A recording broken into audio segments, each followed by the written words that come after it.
Good morning students. Today we are going to read chapter 14 बापू का कुर्ता। आज हम chapter 14 read करेंगे जिसका नेम है बापू का कुर्ता। तो बच्चों आप सब तो जानते ही होंगे कि बापू किसे कहते हैं। बापू कहते हैं महात्मा गांधी जी को, जो हमारे देश के राष्ट्रपिता हैं। अब हम चैप्टर रीड कर रहे हैं। बापू से मिलने के लिए उनके आश्रम में बहुत से बच्चे आया करते थे। बापू बापू पे लग रही है बड़े ओ की मात्रा। एक दिन एक छोटे से बच्चे ने बापू की वेशभूषा देखी तो उनसे पूछा, बापूजी आप कुर्ता क्यों नहीं पहनते। बच्चों एक दिन क्या हुआ, बापू जो थे ना महात्मा गांधी जी, वो आश्रम में रहते थे और आश्रम में मिलने के लिए उनके पास एक छोटा सा बच्चा आया। तो बच्चे उनके पास आते रहते थे, बातें करते थे उनसे। तो एक दिन बापूजी से पूछ लिया एक बच्चे ने कि भाई आप कुर्ता क्यों नहीं पहनते। उनकी वेशभूषा देखी, वो क्या पहनते थे, एक लंगोटी पहन लेते थे, ऊपर एक गमछा डाल लेते थे, ठीक है, वो कुर्ता नहीं पहनते थे। तो बच्चे ने पूछा, बापू ने बच्चे को अपने पास बिठाया और बताया, मेरे पास पैसे कहाँ हैं बेटा, मैं तो बहुत गरीब आदमी हूँ, कुर्ते के लिए पैसे कहाँ से लाऊंगा। अब बापू ने क्या बोला बच्चे से, बच्चे को अपने पास बिठाया और बोला कि मेरे पास तो पैसे कहाँ हैं, मैं तो बहुत गरीब आदमी हूँ, कुर्ते के लिए पैसे कहाँ से लाऊंगा। बापू ने ये जवाब दिया बच्चे को। और वेशभूषा मीन्स होता है पहनावा, जो हम पहनते हैं कपड़े डेली यूज में। ओके, अब है ये नीचे देखिए लाइन, बापू की बातें सुनकर बच्चे का मन पसीज गया। बच्चे का मन पसीज गया, है ना, बच्चे में दया का भाव आ गया।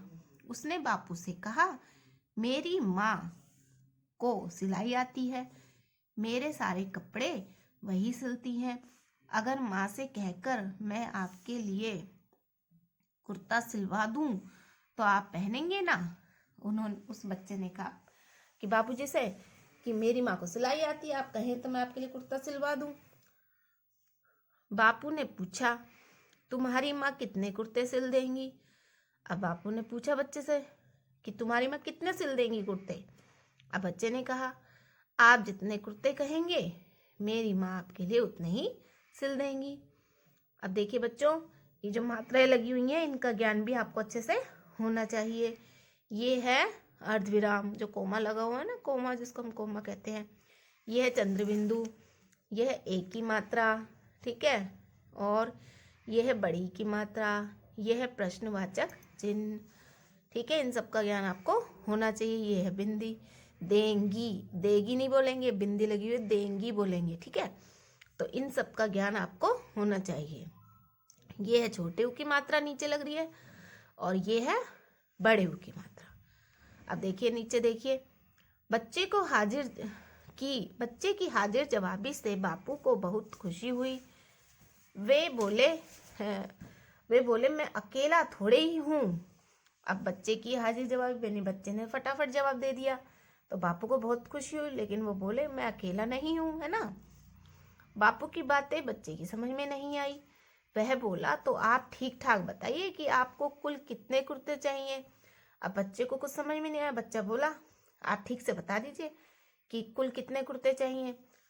अब बच्चे का आग्रह देखकर, ठीक है, बच्चे का आग्रह देखकर बापू बोले। अब बच्चे ने बोला, भाई आप बता दीजिए बापूजी। तो महात्मा गांधी जी ने कहा, बेटा मेरा परिवार तो 40 करोड़ लोगों का है। अब हमने इसको 40 बोला है, 40 नहीं बोला, 40 करोड़ बोला है, ठीक है। 40 पे बड़े की लैप पे बड़ी की मात्रा लग रही है, इसलिए जब तक वे सब कुर्ते नहीं पहन लेंगे तब तक मैं अकेला थोड़ा ही कुर्ता पहनूंगा। अब उन्होंने कहा महात्मा गांधी ने कि मेरा परिवार तो 40 करोड़ लोगों का है, जब तक वे सब कुर्ता नहीं पहन लेंगे तब तक मैं अकेला कुर्ता नहीं पहन सकता। क्या तुम्हारी माँ सबके लिए कुर्ते सिल देंगी। अब देखिए क्या होता है आगे। बच्चे को अचरज में पड़ा देख, है ना, अचरज मीन्स आश्चर्य, बच्चा आश्चर्य में हो गया, हैरान रह गया कि ये बापू क्या कह रहे हैं। देख, बापू ने अपनी बात का अर्थ समझाते हुए कहा कि ये 40 करोड़ भारतवासी ही तो मेरे परिवार वाले हैं। यानी वो जो पूरे भारतवर्ष में, यानी पूरे भारत देश में, यानी हमारे देश में जितने भी लोग रहते थे उस टाइम, जो भी जनसंख्या थी, उन सबको वो अपना परिवार मानते थे। हम तो क्या करते हैं, अपने जो परिवार में जो होते हैं, दादा दादी होते हैं, मम्मी पापा होते हैं, उन सबको अपना परिवार मानते हैं। लेकिन जो महात्मा गांधी थे वो पूरे भारतवासियों को अपना परिवार मानते थे। तो उस समय भारत की जनसंख्या थी 40 करोड़। तो उन्होंने कहा कि वो सब जब तक कुर्ते नहीं पहनेंगे, जब तक वो सब सुखी नहीं हो जाएंगे, मैं भी कुर्ता नहीं पहन सकता। तब तक मैं कैसे सुखी हो सकता हूँ। अब बच्चा समझ चुका था, वह मुस्कुराने लगा। अब बच्चे की बात समझ में आ गई कि बापूजी तो जब तक सब लोग कुर्ता नहीं पहनेंगे, जब तक सब लोग सुखी नहीं हो जाएंगे, जब तक वो कुर्ता नहीं पहनेंगे। और वो मुस्कुराने लगा। तो बच्चों, इस पाठ से हमें यह संदेश मिलता है कि गांधी जी की महानता अतुलनीय है। यानी उनके जैसी महानता किसी और व्यक्तियों में नहीं है। वो हमारे देश के बहुत ही महान व्यक्ति थे। नेक्स्ट है पॉइंट हमारा शब्दार्थ। ठीक है, शब्दार्थ कुछ शब्द हैं और साथ में उनके अर्थ दिए गए हैं, जिन्हें आपको अपनी नोटबुक में राइट करना है और बोल बोल के लिखना है और साथ में लर्न भी करना है। फर्स्ट है आश्रम, साधु संतों के रहने का स्थान। तो जो हमारे बापूजी थे वो भी एक साधु की तरह ही रहते थे। तो आश्रम ऐसी जगह होती है जहाँ साधु संत रहते हैं। ओके, साधु संतों के रहने का स्थान। वेशभूषा, ठीक है, पहनावा, पहनने के वस्त्र जो हम पहनते हैं तो वो होता है पहनावा यानी वेशभूषा। नेक्स्ट है हाजिर जवाबी, किसी प्रश्न या बात का तुरंत उत्तर देना। यानी जब हम किसी बात का जल्दी से उत्तर देते हैं फटाफट, उसे कहते हैं हाजिर जवाबी।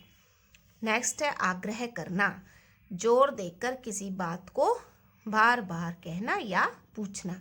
यानी किसी बात को जब हम बहुत ही जोर देकर कहते हैं तो वो हो जाता है आग्रह करना। बच्चों, ये सारे शब्दार्थ आप अपनी नोटबुक में लिखेंगे और लर्न करेंगे। ओके, और इस चैप्टर की पूरे की रीडिंग करेंगे। Okay, thank you.